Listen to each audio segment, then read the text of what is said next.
In a gram-to-gram stoich problem, you're always going to do the same general concept over and over and over. Your number that's given is going to be in grams. You're going to take that gram and you're going to convert it into moles. How you convert grams to moles is by using your molar mass, which 1 mole is equal to whatever grams in the formula. So your conversion factor is right here. Now once you have your moles of your given, then you're going to take your mole ratio. So you're going to plug that in right there. Your mole ratio comes from your balanced equation. Your mole ratio is going to take you from your moles of your given to moles of your unknown. Once you have moles of your unknown, your gram-to-gram problem is always going to ask for your answer in grams.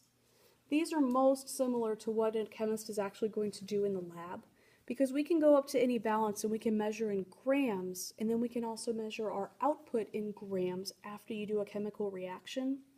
But you can't use a balance and just use moles. So grams are just a lot more usable, so that's why these are actually the most common type that we're going to do throughout the unit as well. So what we have with our problems, if we look at this second one here, it says chlorine reacts with sodium iodide. We're forming iodine and sodium chloride. So we need a balanced reaction for this one first.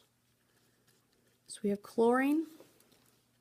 We are reacting with sodium iodide to form iodine and sodium chloride.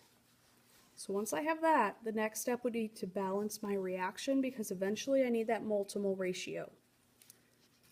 So we're going to put a 2 right there and a 2 right there. Now I have a balanced reaction. Now in this problem, it's telling me that I have 0.29 grams of sodium iodide.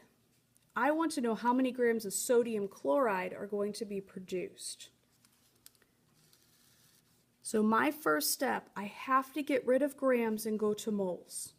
How I go from grams to moles is by using my molar mass conversion. So I need to find the molar mass of sodium iodide. Sodium's mass on the periodic table is 22.99, plus iodine's mass on the periodic table is 126.90.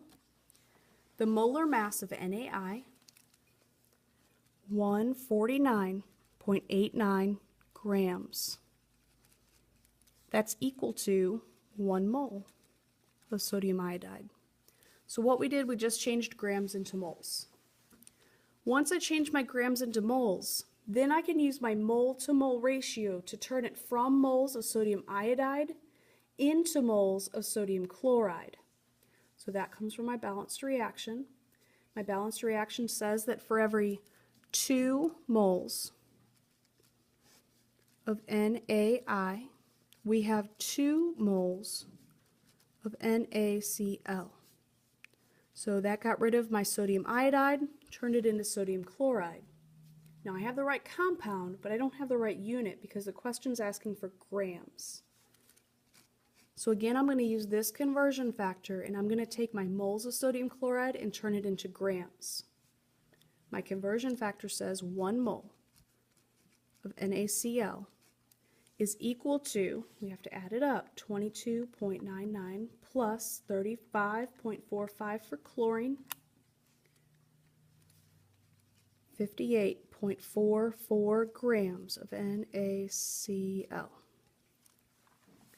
So now moles is gone. That leaves me with grams, which is what the question asks for.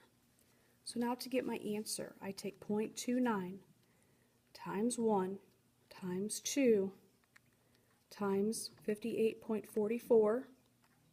So I have an answer divided by, open parentheses, 149.89 times 2 times 1, and close it up.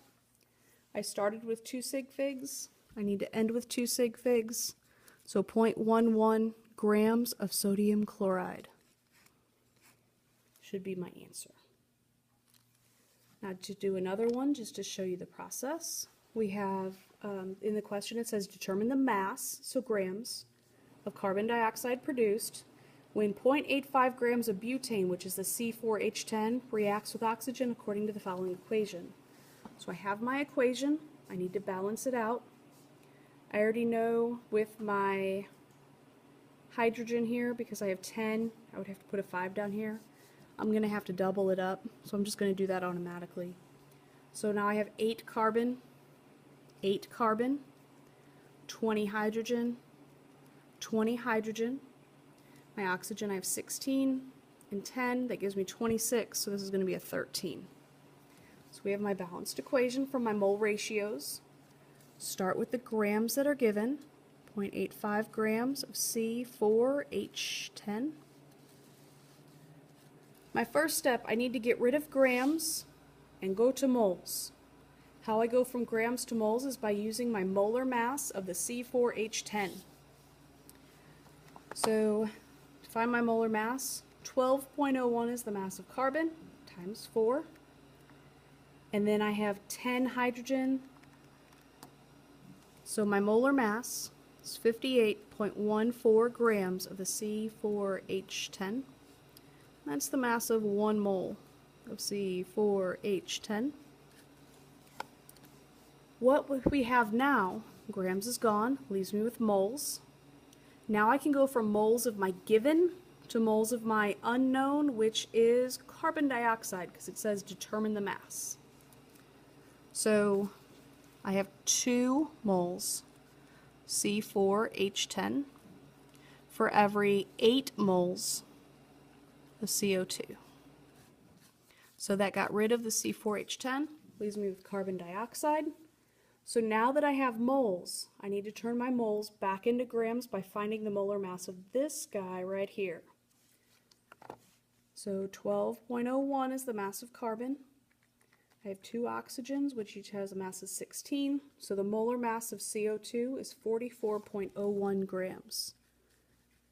So 1 mole of CO2 has a molar mass of 44.01 grams. Got rid of moles, leaves me with grams of CO2, which is what I need. So now I can plug it all into my equation.